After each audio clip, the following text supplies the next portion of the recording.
This video provides viewers with an opportunity to see a dedicated group of teachers grappling with one of the most common challenges encountered at both the high school and the college level.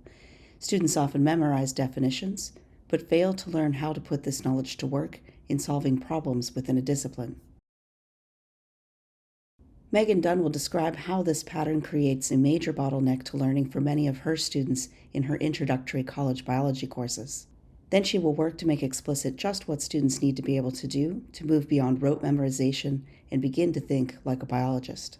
These instructors will pose questions to help Megan unpack mental moves that are so automatic to a professional biologist that they've become invisible. So Megan, do you want to present your bottleneck? Yeah.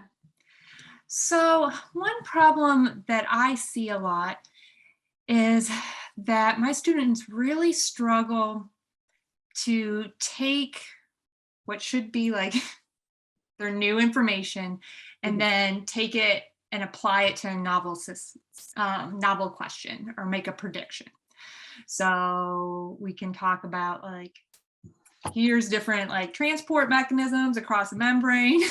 But if I ask you about like a new one in a new situation, all of a sudden don't know what to do. And I think a lot of it comes from, so that's kind of like a big bottleneck. And I think what actually might maybe something more to first work on is this idea that a lot of it is kind of coming from sort of this superficial understanding of a definition, or like trying to, when they like learn about a transport mechanism, they like memorize a bare minimum definition and don't really think about how it might interact to other things in biology or other places. And so if you change the question from the definition too much, then they don't really know it anymore. So it's almost like they're just route memorizing. These words go together with this thing, and not really trying to apply it. So if I understand right, you mean when they learn a new concept, how to use old information to be able to yeah, and even the new stuff, how can you use it to apply it to a situation? Okay. So we might talk about, like this kind of pump moves protons across the membrane. But if I give them, and I can actually show you an example of, here's my, maybe it'll show up. And so in this example, we have like 4 basic mechanisms of transport that we were talking about. This is kind of showing like the basic simplified version of how each one of these situations might move. And they're supposed to say A goes with passive, this goes with facilitated, or match it up. And in the first part of the exercise, they're supposed to give you 2 reasons why. There can be more. But the people that give kind of superficial answers, or like most of them can, at least at this level, say this is how things move across the membrane. And they can kind of connect that, okay, this is passive, this is facilitated. But some of the reasoning isn't as good as others. But then when we move to this example of, okay, we just talked about the stomach and it's acidic and it's going to have to move these ions across the membrane, how might you think that would happen? You suddenly get crazy answers that aren't modeling anything of like, okay, there's this. Usually your only reason is like what direction it goes. Does it have a protein? Does it have energy? And the ones that follow that logic or define that logic in here do a little bit better on the predictions. But the ones that like maybe are okay, they pass, they kind of connect. As soon as we make it a little bit harder, a little more novel, they fall apart. And so, yeah, it's connecting kind of, everything kind of builds on one another. So this one is more complicated because you have to remember like, oh yeah, what was happening 2 chapters ago in the stomach? But even here, we're seeing some basic problems of the reasons they're picking these. Like if I ask them in a multiple choice and don't give them, like they like the concentration gradient the best. If I don't give them that and tell them something else about the movement, can they still get the answer right? Mhm.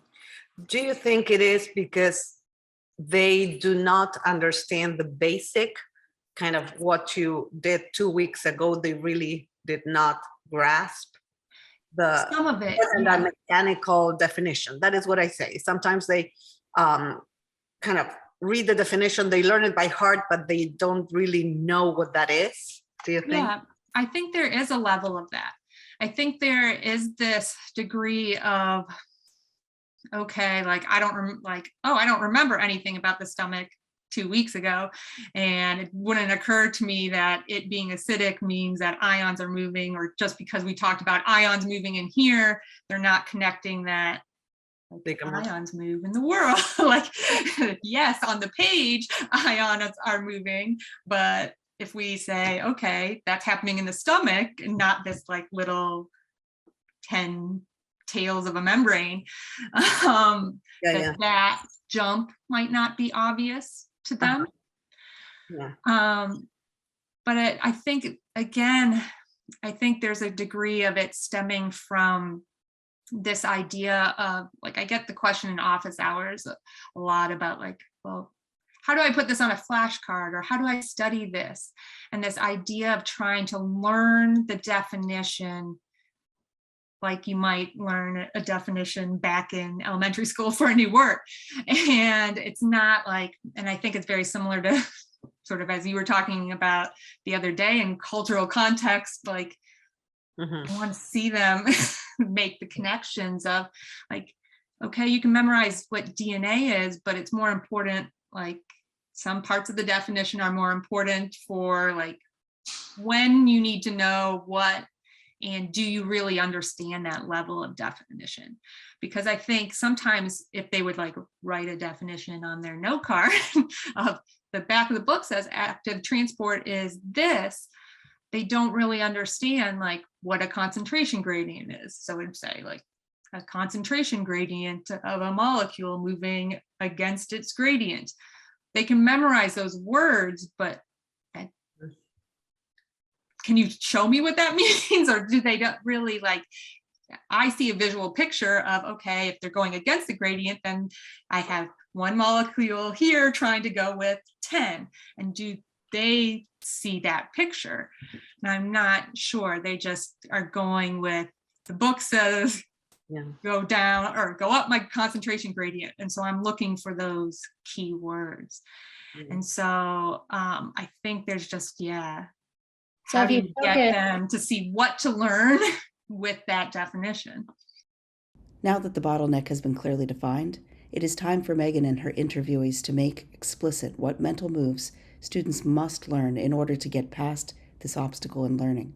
More information is available on the Decoding website and the Transitions to College Project websites.